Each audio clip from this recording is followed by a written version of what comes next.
As we said last time out, I think we should do a part two to the whole how to build and maintain a thriving and nourishing social circle wherever you live or wherever you find yourself. So I'm going to go through some of the comments and the questions that we received from last week. Oh, okay. And the first one, seriously, I had chills hearing of the Casa Amaralta law. I need more of this energy in my life. So, I mean, I remember at the end of the last episode, you were quite impacted actually by Yeah. going back down memory lane. And I'm curious how, yeah, you left the episode quite reflective. So I wonder how those thoughts and feelings have been cooking in you since we last spoke. Well, it just made me realize the massive volume of memories and adventures that we created, that we had over these years. And it and because I'm now resident in Bucharest and ensconced in my studio and sitting in a rocket chair a lot, feels like man, those Wild West days of traveling the world and hitting every country, and we traveled with an entourage for years, and I'd kind of not forgotten it, but it's just misplaced my mind, and then it all comes flooding back from our talk last week. It did impact me because you said something, um, and I talked to Deanna about this because you said I'm the one that's saying that I had this idea for Casa Amaralta. I had this idea for this real cohesive community led space, and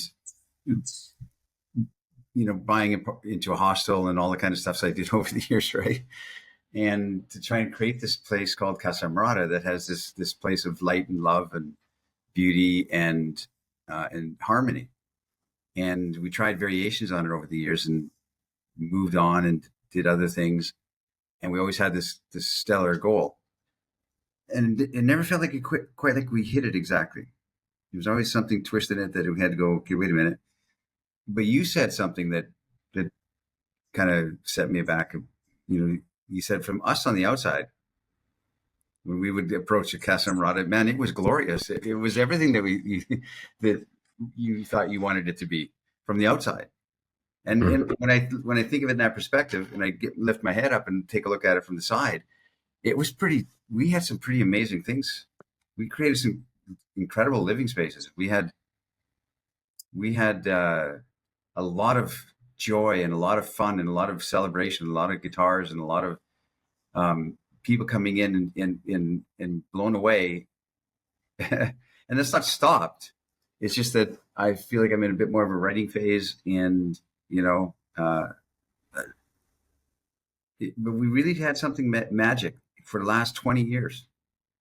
Hans and I, traveled and did all that vagabond stuff for years and years. We were in everywhere. And we met a ton of girls, and girls would join our entourage and be part of our life. And they'd be part of our life for a couple of years, and then they'd slowly drift off, get married, but they're still dear friends. We're from Poland to yeah, we were living in a lot of places. So our talk last week made me realize the abundance of stories I have. Like I told the story of the young fine gentleman that followed me around and picked me up at every airport. For 2 years, he picked me up at every airport I went to. I'm going to be in Tokyo. I'm going to be in Montreal. I'm going to be in Los Angeles. I'm going to be in San Diego. Oh, there he is at the airport. Hey, how you doing? He got there before me and he picked me up. So, and I have a million stories like that. That to me are interesting stories. So I'm thinking, I talk about these kind of stories when I'm with guys, like in the conference and that we do in Romania and my What Would Zan Do course, etc. I get to know the guys, and we have a lot of stories, and I'm full of stories, man. In fact, I think that the number one thing we are is story driven. And people learn from parables. So, because when I'm doing as an example, in my What Would Zan Do, and we have a theme of, mystique. I've got so many stories that as soon as I hear the word mystique, oh man, here's a story. Oh, you're gonna love this one. And here's another one. Oh, and I just reminded of this one, and I forgot about this one. And every single time I do, for instance, What Was Andu, I tell a story I've never told anywhere on Earth before. I just thought, it was like, oh, I forgot about this one. So it's just, but the whole thing is that.